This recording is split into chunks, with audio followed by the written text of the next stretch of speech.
Well, welcome again to another Friday night. We're doing a series on reparenting, which is the process of healing from trauma, beginning to give ourselves the parenting that we didn't get growing up. And that's what had caused the trauma, was not being parented the way we needed as a child. And today I want to look at the 12 needs. Because part of parenting, a big part of parenting, is meeting the child's 12 needs, but also teaching the child how to meet their own needs, teaching the child what needs they're fully responsible for, what they need others to help them meet. So when we started this program, the 12 needs was really the foundation piece for much of the teaching that was developed. And over the years, the 12 needs has been used in hundreds of different ways. In all of our React centers and Lift programs, it's used.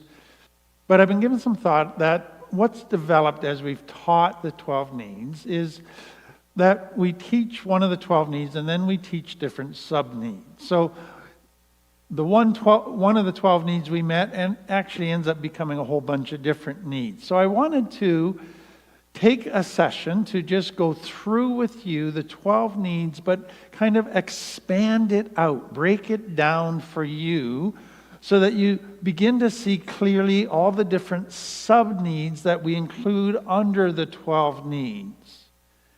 And what we're going to end up with is 68 needs. Now that, for some of you, is going to feel a bit overwhelming, and I don't want you to get overwhelmed, but for some of you, it's going to actually be quite exciting because you go, oh, okay, now I see that there's a whole bunch of needs here.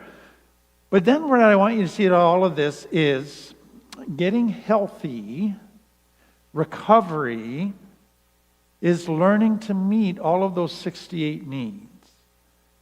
Learning what is my part, what is the part of others. And that's a lot of learning to do.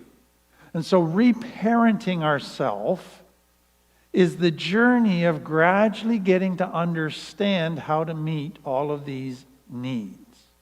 So let's dig in, and I think you'll quickly catch on to what I'm doing and how I'm laying it out.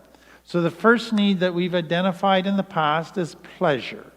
That our brain is wired for pleasure. That if you look at the chemicals the brain wants to secrete, you find dopamine, serotonin, oxytocin, endorphins, all pleasurable. The brain is designed with the chemicals that give pleasure.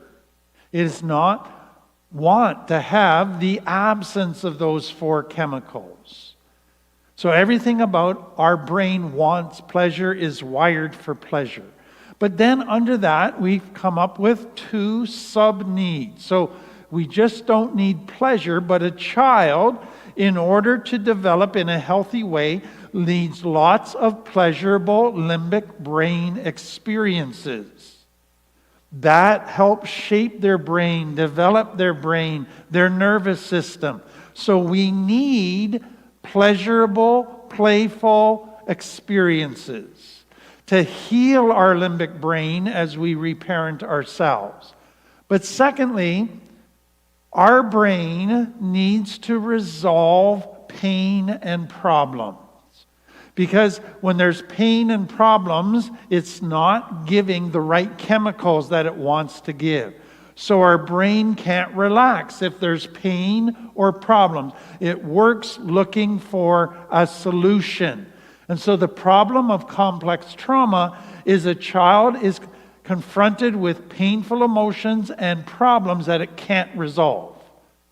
And that, therefore, means it has lack of pleasure, lots of pain, and that is not good. And so our brain needs tools to resolve problems.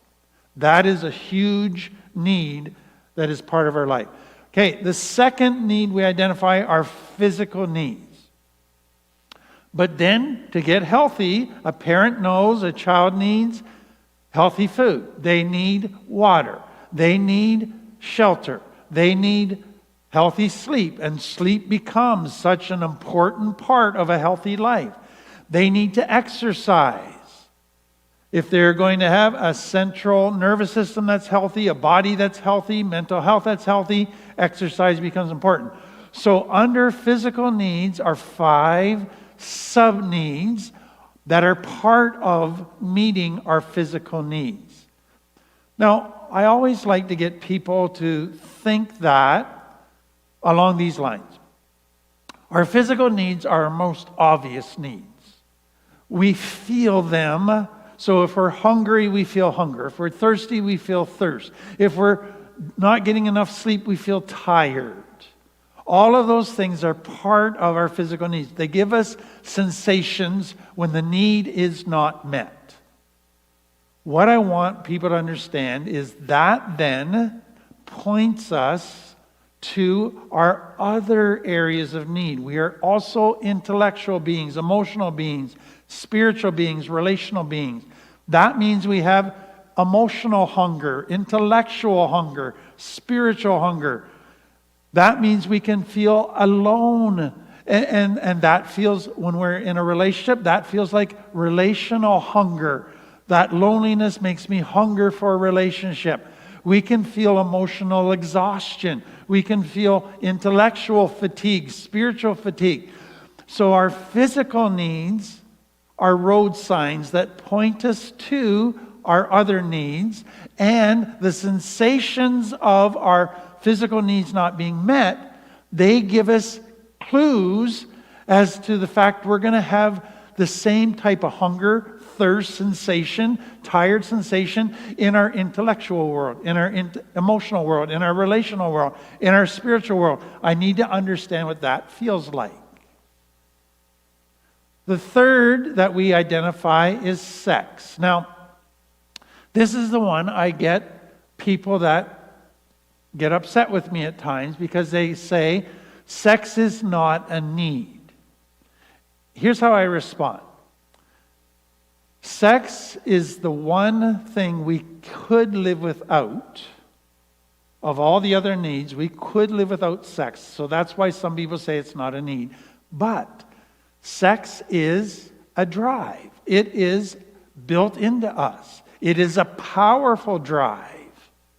And what I want people to understand, especially coming to complex trauma, is if they don't understand the power of their sex drive, then they're probably going to have trouble in recovery.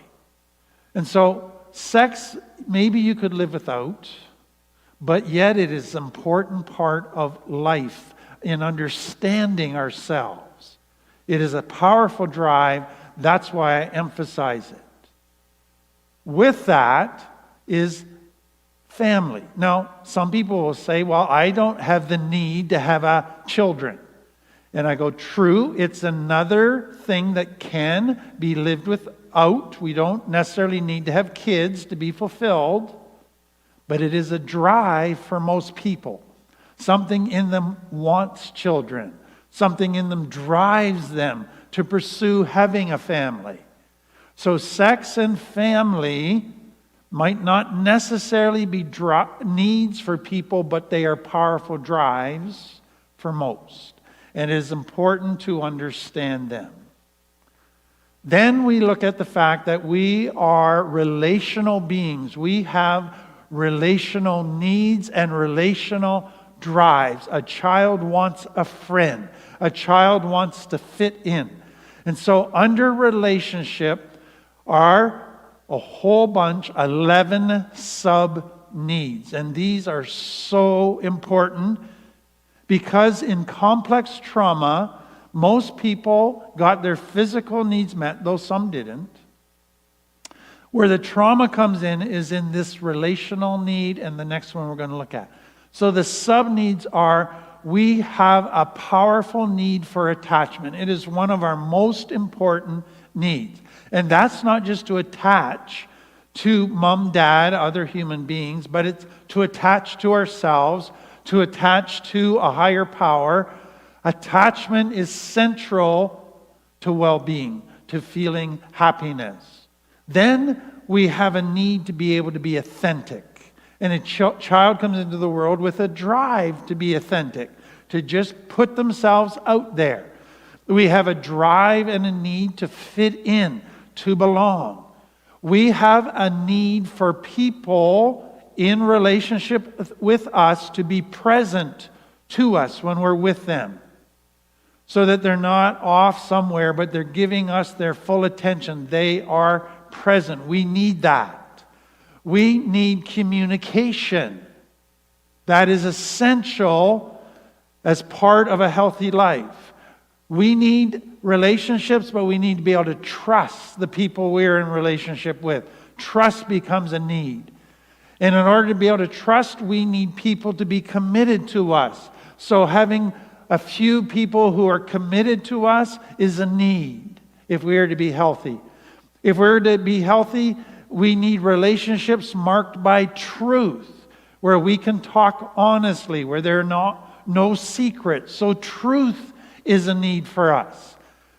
Then we need to be able to connect with people intellectually. Then we need to connect with people emotionally. And we need to connect with people spiritually at our deepest core values and beliefs. So 11 different needs that are incorporated into having healthy relationships. Then we talk about the need for love. Such a massive need, but it too has 11 sub-needs that are so essential if we're going to be healthy. So a child needs respect. If we are going to be healthy, we need to be treated with respect. We need to respect ourselves. Respect is a huge need for us. We need to be accepted. We need to accept ourselves. We need to be accepted by those closest to us. Such an essential need if we are to be healthy. We need to be validated for who we are, for what we do. Validation is a drive in us, but it's a need in us. We need, if we're going to be healthy, to have a positive self-identity, not a shame identity, but an identity that knows I have value for who I am. I am lovable for who I am. I don't need to do anything to be okay. I am okay. We need a positive self-identity. And then we need to be understood. That's part of loving somebody.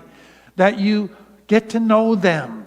That you get them. That you take time to understand how they think, their needs, their drives, their desires. We need that to be healthy. Then we need to be nurtured.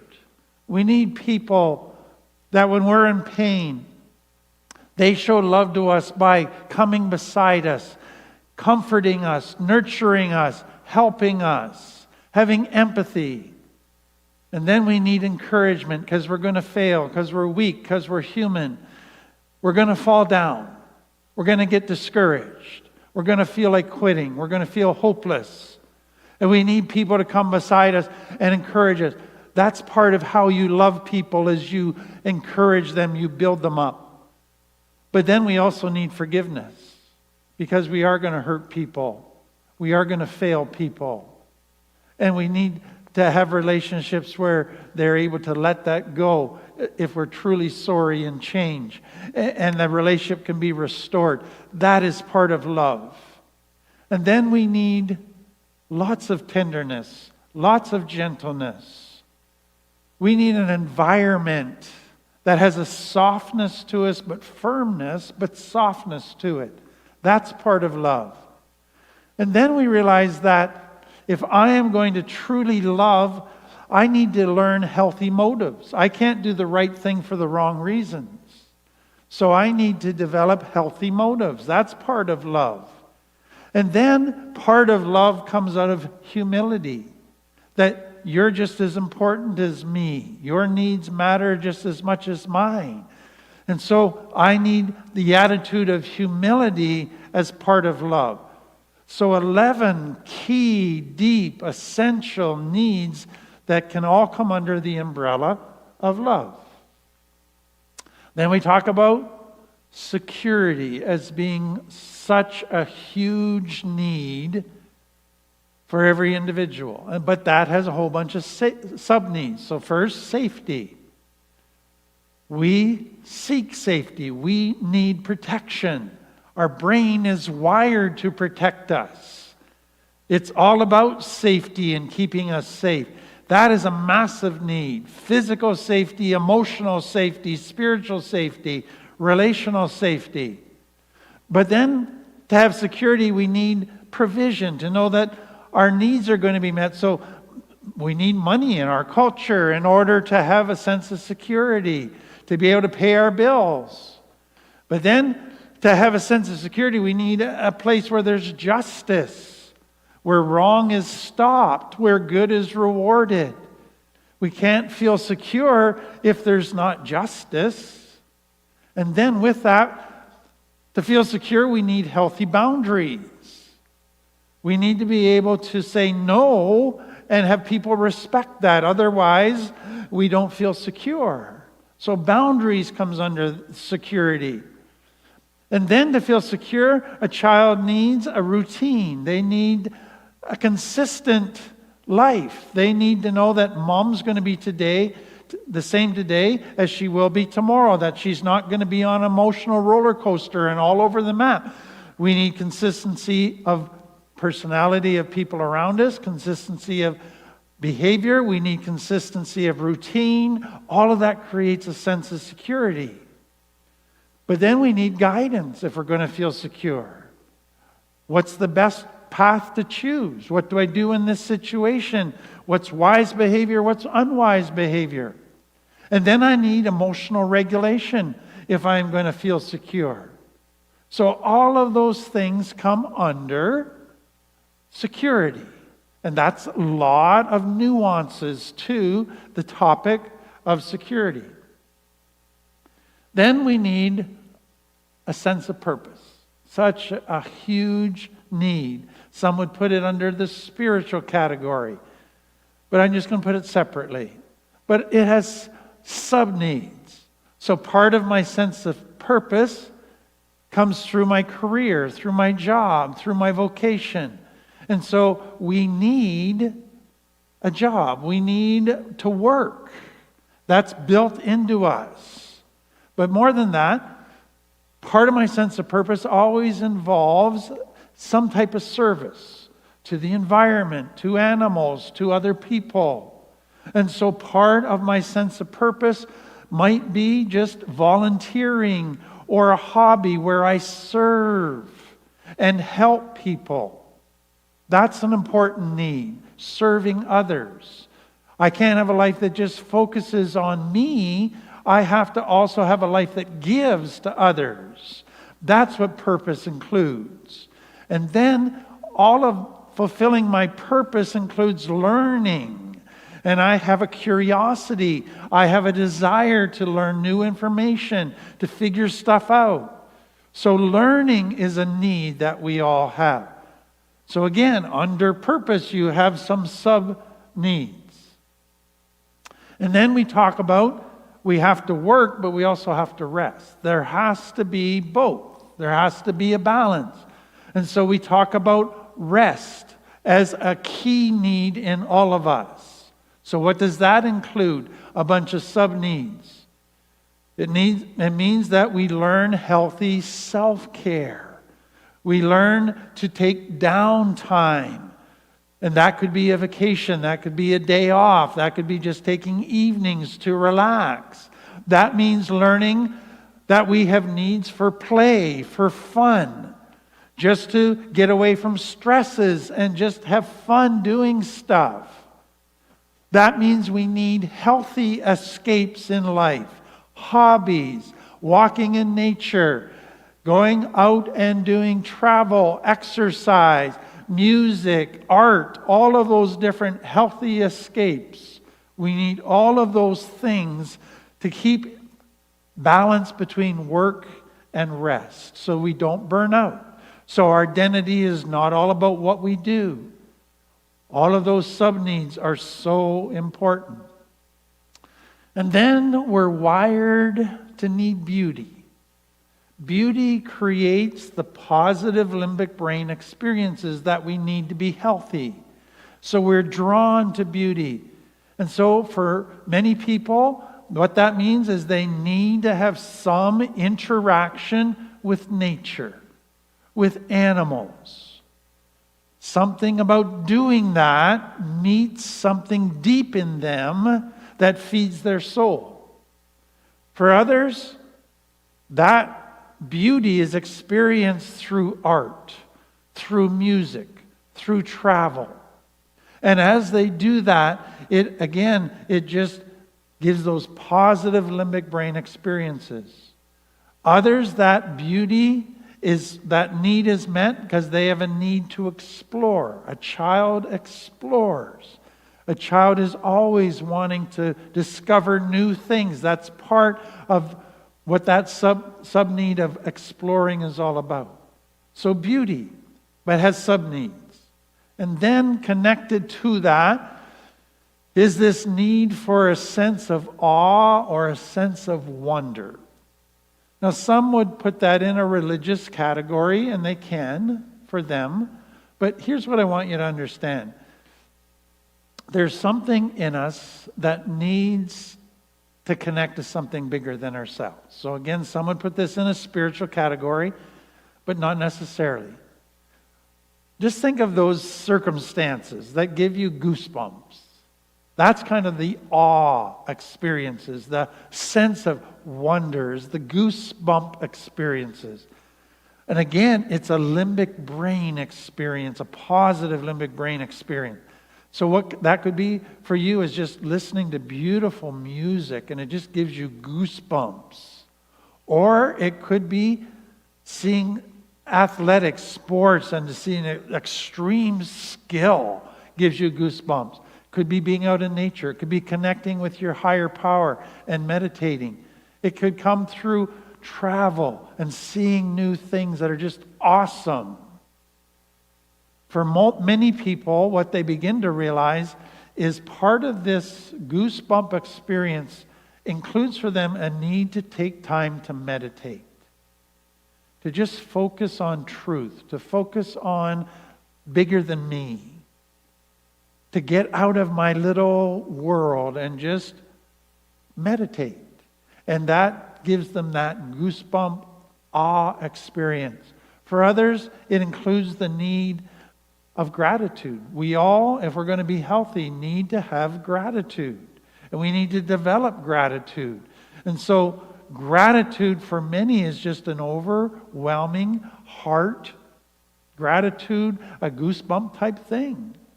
So we sub-needs to this whole awe sense of wonder.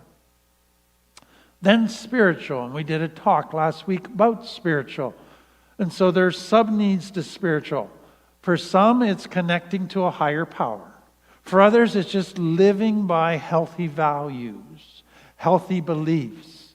And we need healthy values if we're going to be healthy. It's a need. We need healthy beliefs if we're going to be healthy, because healthy living is based on healthy thinking, healthy beliefs. We need healthy beliefs about happiness and success. But then we also need healthy attitudes, humility, empathy.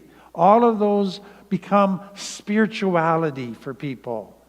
It's the core of who you are, the soul. It's beyond the physical and what you do. So there's a whole bunch of needs within there if we're going to be healthy spiritually. And then the 12th one is contentment. That we are wired to need contentment to have joy.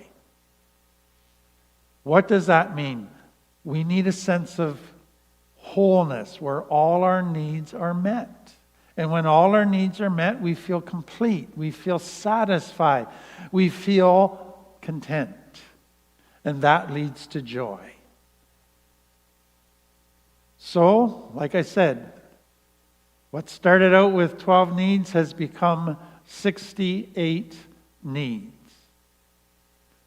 I hope it helps you. I hope it helps you just appreciate the 12 needs a bit more, to understand a little bit more clearly what's involved in the 12 needs, but also that it gives you a roadmap for kind of how to meet all those 12 needs. So you might still just want to kind of go by the 12 needs, and that's fine. Some of you might want to start writing out the 68 needs and begin to think through how you're going to begin to learn to meet those needs in your life.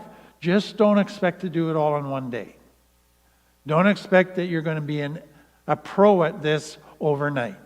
Give yourself permission to gradually learn how to meet all of these needs. Now, let me just talk about doing that. How do we grow in meeting all of these 68 different needs?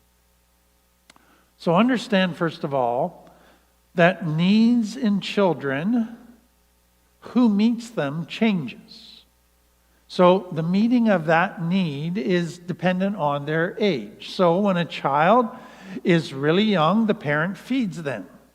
But they don't plan to still be feeding the child when they're 10. The child should be able to feed themselves. So part of feeding the child, meeting that need, is also teaching the child tools so that the child can gradually learn to meet the need for themselves.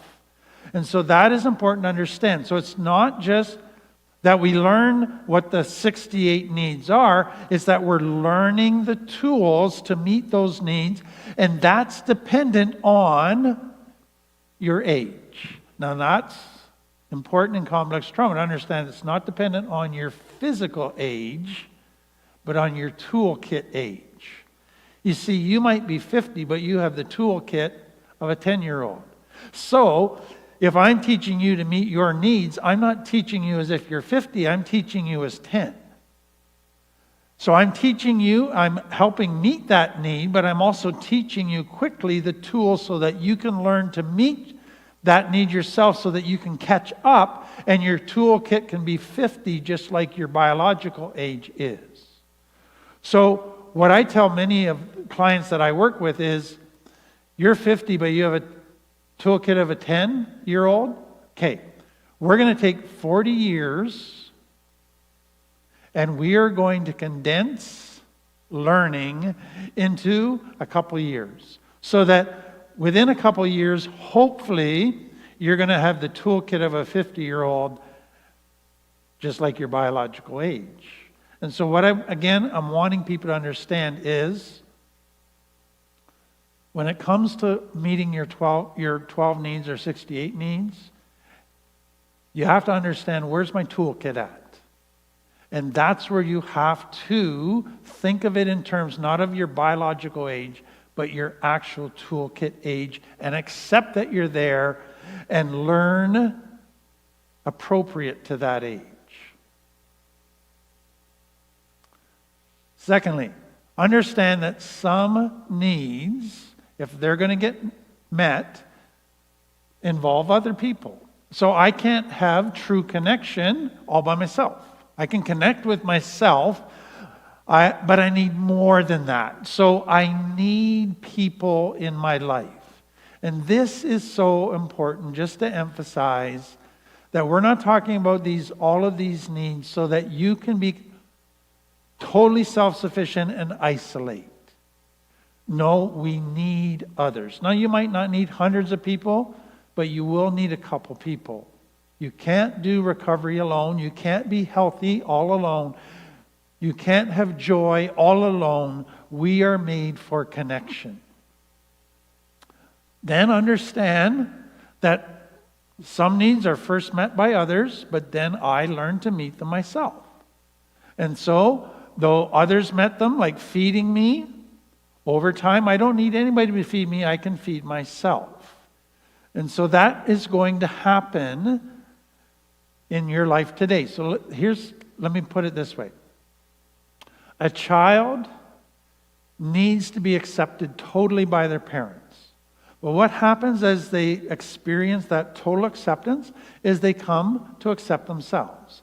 So now, as an adult, they can be amongst people who don't like them or don't accept them, and they're okay with that because they accept themselves. They can meet that need themselves. Now, it's still nice if they have people in their life who still fully accept them, but they don't necessarily need that all the time.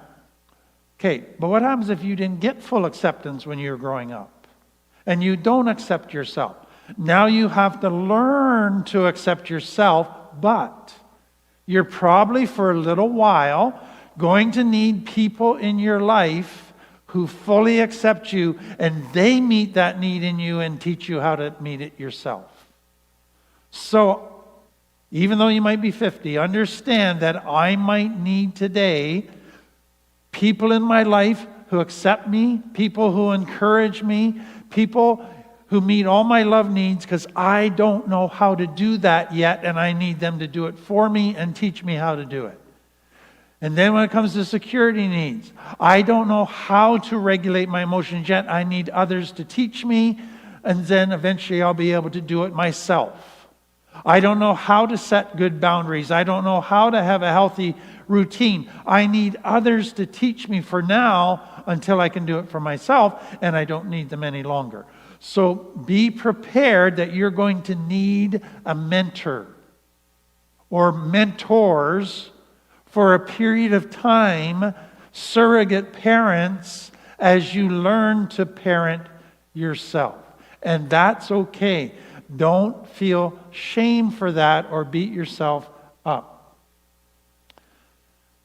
Now here's the tricky part. There are some needs, not tons, but some needs where I can meet part of my need even though I'm healthy, but I still need others to meet some of that need. So, I need to be able to trust people, but I need people who are committed. But I have to be committed too. So, they can meet part of the need, I can meet part of the need, I can meet part of their need, they can meet part of their need. We both have a part in the meeting of the need. Communication. You need two people. You need two people who are doing it well. Attachment. You need a second person. And so with some of the needs, doesn't matter how healthy you get, you will still need involvement with another person. Well, I hope that helps you. I hope it fills out your thinking just a little bit in understanding these 12 needs. It's stuff that maybe you've thought of before because we've taught this so often, but for those of you that this is fairly new to, who've been wondering what are these 12 needs they keep talking about, I hope it gives you a better understanding, but also puts it in a context of what does that mean when it comes to reparenting. Okay, that's the end of part 1. We're going to take a short break, and then I'm going to come back for our Christian part. If that doesn't interest you, not a problem. You're free to go. We'll see you next week. Everybody else will be back in just a minute.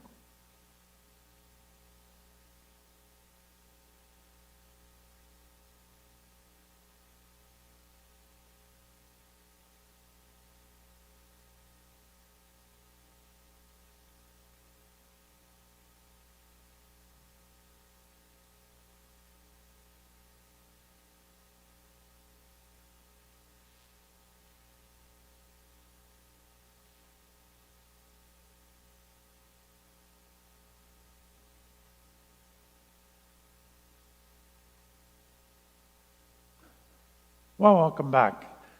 We've been looking at a woman by the name of Esther, who was the queen of the Medo-Persian Empire, a Jewish girl.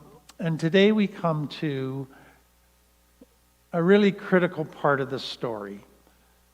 Last week we looked at the fact that Esther had just been notified that the king's right-hand man, Haman, developed a hatred towards her people, the Jewish people, talked the king into signing a law that would wipe all the Jews out 11 months in the future.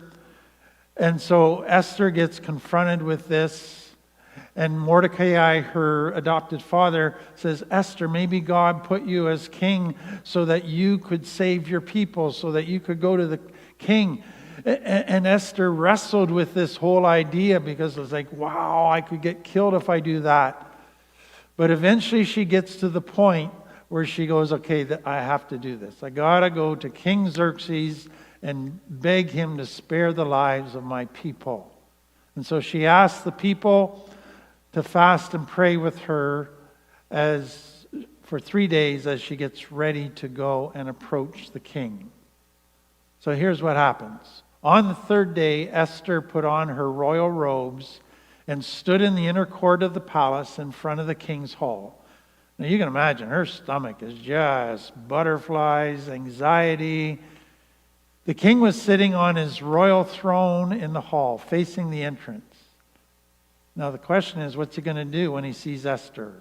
Because he could have her killed, because he didn't summon her. It says, when he saw Queen Esther standing in the court, he was pleased with her, and he held out to her the gold scepter that was in his hand.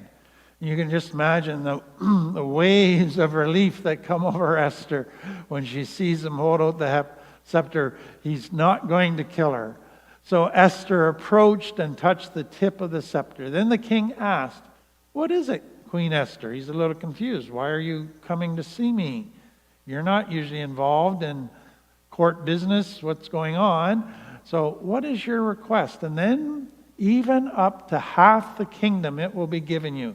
In other words, he's saying, I'm glad to see you. I'm so glad to see you. Like, I'm prepared to do about anything for you, up to half the kingdom. Whew, relief.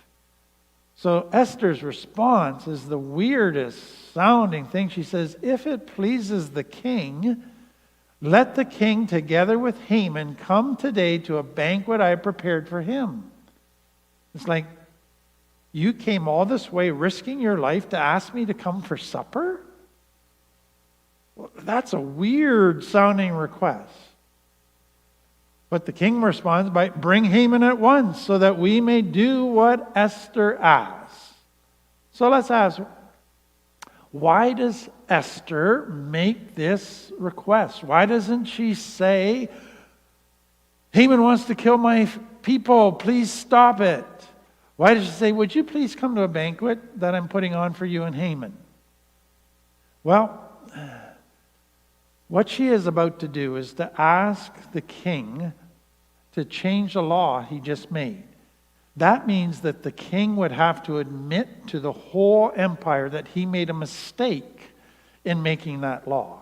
That means the king would lose face. That means the king would be admitting to failure, to having done something wrong. You don't do that with kings, especially a king like Xerxes. That was a shame-based culture. People in positions of authority, one of the most important things to them was to never lose face, to always look good, to never look like they made a mistake.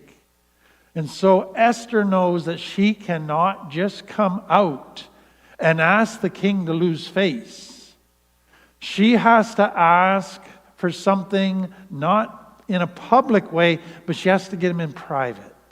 She has to warm him up. And so she asked him to a supper, just a cozy little supper. So the king and Haman went to the banquet Esther had prepared. As they were drinking wine, and you imagine it's the finest of food, it's romantic looking, the king again asked Esther, "Now what is your petition? It will be given you. What is your request? Even up to half the kingdom, it will be granted." So he basically says, "Okay, Esther, I've come to your banquet. I know that you were just asking this because you've got something else you want to ask me. So what else is it that you want to ask me?" And again, Esther's reply is really weird. She says, "My petition and my request is this. If the king regards me with favor, and if it pleases the king to grant my petition, let the king and Haman come tomorrow to the banquet I will prepare for them. Then I will answer the king's question." In other words, I'm not going to tell you yet. I'll tell you tomorrow. I want you to come to one more banquet. Why? What's going on here? So again, there's, I think, a couple components. Culturally, it would be rude to get to the point too quickly. You had to entertain. You had to have sufficient time for small talk, for light, superficial stuff. So she doesn't feel the right amount of time has taken place yet. But I think she knows her husband. And so she has two things in mind. She wants to heighten his curiosity. She's dangling the carrot. And the more curious he gets, the more open he is to what she's going to say. But secondly, she wants to use a bit of sexual wiles. He hasn't slept with her for over a month. He wants to entice her with his beauty, with her perfumes. He wants her to be exposed to sitting next to him, to talking to him. Because that will start to kind of get oxytocin going, and he'll go, I want to please this woman. I want to do what this woman wants. So she's working in light of what she knows her husband to be like. Now, here's what I want you to understand. Do you realize that a lot of people would approach this whole problem of Haman getting Xerxes to sign a law to wipe out the Jews by saying, we just need to pray and God will do a miracle? But what we find in Esther is this. Spirituality meant praying and trusting God, yes. But it also meant I had to do stuff. It also meant I had to put my life on the line. It also meant, and this is important, I had to be cunning.